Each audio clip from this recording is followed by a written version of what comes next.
Hello, ഇന്ന് പണിമുടക്കൊക്കെ ആയിട്ട് എന്തായാലും വെറുതെ ഇരിക്കുക. അപ്പം ഞാൻ വിചാരിച്ചു പിരികനൊക്കെ എന്തായാലും വളർന്നൊന്ന് ത്രെഡ് ചെയ്താക്കാമല്ലോ എന്ന്. ബ്യൂട്ടി പാർലറിലൊക്കെ പോയിട്ട് എടുക്കുന്നത് വളരെ കുറവാണ്. വളരെ കുറവാണെന്നല്ല, എൻ്റെ ലൈഫിൽ ഞാൻ ഒന്നോ രണ്ടോ വട്ടം മാത്രമേ ബ്യൂട്ടി പാർലറിൽ പോയിട്ട് ത്രെഡ് ചെയ്തിട്ടുള്ളൂ. കാരണം അതുപോലെ വേദനയാണ്, കണ്ണിൽ കൂടി പൊന്നീച്ച പറക്കുമെന്ന് കേട്ടിട്ടുള്ളൂ. അത് ബ്യൂട്ടി പാർലറിൽ പോയിട്ട് എടുക്കുമ്പോൾ ശരിക്കും നമുക്ക് പൊന്നീച്ചനൊക്കെ കാണാൻ പറ്റും. അതേപോലെ വേദന എനിക്ക് എന്തായാലും നല്ല വേദന, എനിക്ക് ഒട്ടും സഹിക്കാൻ പറ്റാത്തതുകൊണ്ട് ഞാൻ തന്നെയാണ് എൻ്റെ പിരികൻ ഇപ്പോൾ മിക്കപ്പോഴും എടുക്കാറ്.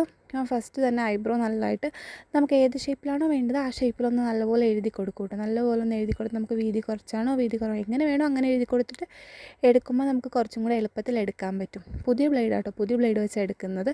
പിന്നെ എടുക്കുന്നതിന് മുമ്പ് കുറച്ച് മോയ്സ്ചറൈസറോ അലോവേര ജെല്ലൊക്കെ തേക്കുന്നത് നല്ലതാണ്. ഇപ്പം ഞാനിപ്പോൾ രണ്ടും തേക്കാൻ മറന്നുപോയി. അതുകൊണ്ട് നമുക്കിത് എന്താ പറയണ്ടേ, ചിലർക്ക് ഈ ബ്ലേഡൊക്കെ ഇട്ട് ഇങ്ങനെ എടുക്കുമ്പോഴത്തേക്കും ഒരു അലർജി പോലെ കുഞ്ഞു കുഞ്ഞു കുരുവൊക്കെ വരും പിരികത്തിന് ചുറ്റും. അപ്പോൾ അത് വരാതിരിക്കാൻ വേണ്ടിയിട്ട് ഇച്ചിരി അലോവേരയോ മോയ്സ്ചറൈസറോ ഒക്കെ തേക്കുന്നത് നല്ലതാണ്. അപ്പോൾ ഞാൻ എന്തായാലും ഇത് രണ്ടും തേച്ചിട്ടില്ല. അപ്പോൾ പറഞ്ഞു വന്നത് ഇതേപോലെ എഴുതിയിട്ടൊന്ന് എടുത്ത് കൊടുക്കുകയാണെങ്കിൽ നമുക്ക് നല്ല പെർഫെക്റ്റായിട്ട് എളുപ്പത്തിൽ എടുക്കാൻ പറ്റും. പിന്നെ വളരെ ശ്രദ്ധിച്ച് ചെയ്യണം. ബ്ലേഡാണ്, കീറും മുറിയും ഒക്കെ ചാൻസ് ഉണ്ട്, കീറാനും മുറിയാനും ഒക്കെ ചാൻസ് ഉണ്ട്. അതുകൊണ്ട് ഇത് എടുത്തിട്ട് ഇതേപോലെ ഒന്ന് എടുത്ത് കഴിയുമ്പോൾ ഒന്ന് എഴുതിയൊക്കെ കൊടുക്കുകയാണെങ്കിൽ സംഭവം സെറ്റാണ്. നമ്മൾ ബ്യൂട്ടി പാർലറിലൊക്കെ പോയി എടുക്കുന്നതിനേക്കാളും നല്ല പെർഫെക്റ്റായിട്ട് വരും. അപ്പോൾ അത്രയേ ഉള്ളൂ. വീഡിയോ ഇഷ്ടപ്പെട്ടാൽ ഒന്ന് സപ്പോർട്ട് ചെയ്യണേ. ബൈ.